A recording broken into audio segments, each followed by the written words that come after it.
بسم الله الرحمن الرحيم والفجر وليال عشر والشفع والوتر والليل إذا يسر إنها العشر المباركات إنها العشر المباركات إنها العشر المباركات وليال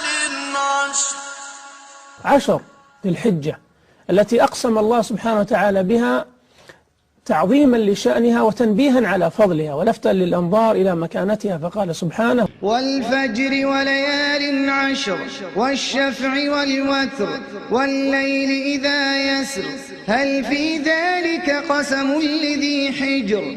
خذ التقويم وأنشر الأيام كلها، بتلقى في 10 أيام تكلم عنها النبي عليه الصلاة والسلام كلام مختلف تماما. إنها العشر المباركات إنها العشر المباركات. وقال فيها النبي صلى الله عليه وعلى آله وسلم: ما من أيام العمل الصالح فيهن أحب إلى الله من هذه الأيام العشر، فأكثروا فيهن من التهليل والتكبير والتحميد. الصالحات في هذه الأيام أفضل من الجهاد في سبيل الله.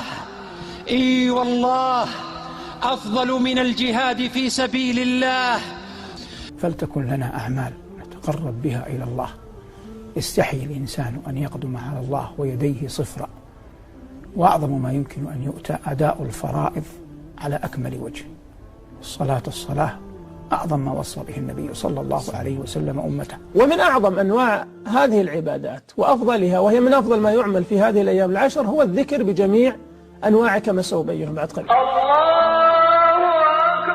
إنها العشر المباركات إنها العشر المباركات إنها العشر. فأكثروا فيها من التكبير والتحميد والتهليل. قال العلماء إن التكبير في أيام العشر من ذي الحجة على نوعين: أولها التكبير المطلق، ويبتدئ من دخول عشر ذي الحجة إلى عصر آخر يوم من أيام التشريق.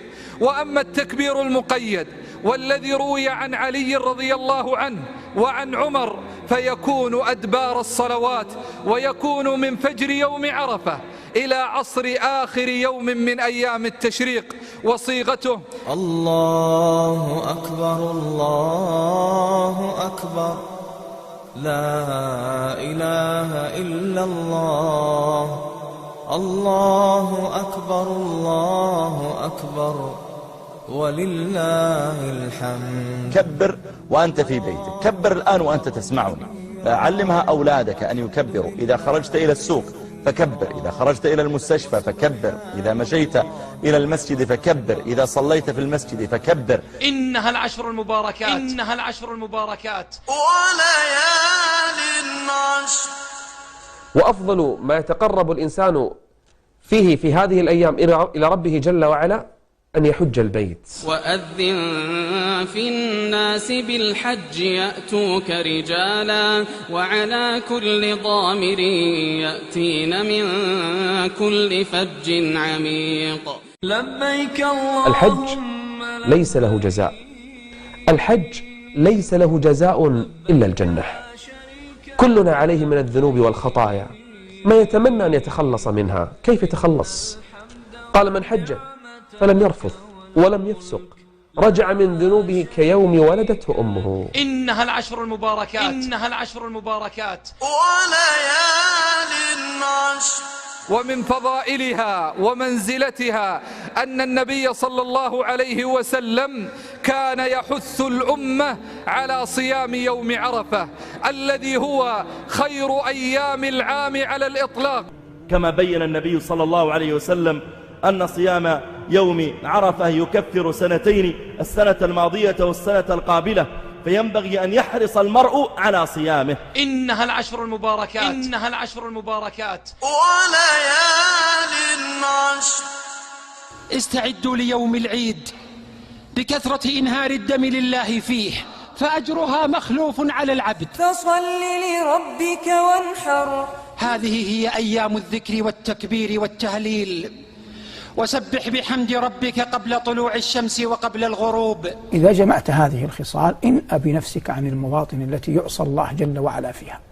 غض بصرك عما حرم الله، لا تفرح بالمعصية، لا تجهد نفسك في أن تذهب إلى مواطن يغلب على ظنك أن الله جل وعلا يعصى فيها، وختام ذلك عظم ما عظمه الله سبحانه. ولهذا يا أخي فعلا تعجب من أولئك الذين يجتهدون في العشر الأخير من رمضان، وإنسان يسر إذا رآهم كذلك، ثم إذا جاءت عشر ذي الحجة لا يحفلون بها صحيح، ولا يهتمون لها ولا يجتهدون فيها كاجتهادهم في العشر الأخير من رمضان، مع أن هذه العشر أفضل من تلك وأعظم أجرا، والعمل فيها أحب إلى الله عز وجل وأزكى عنده من العمل في رمضان أو شعبان أو محرم أو سائر أيام العام. أكثروا هذه الأيام من كل عمل صالح، من كل عمل صالح، لا تفوت عليك الساعات فهي فرصة قد لا تعوض.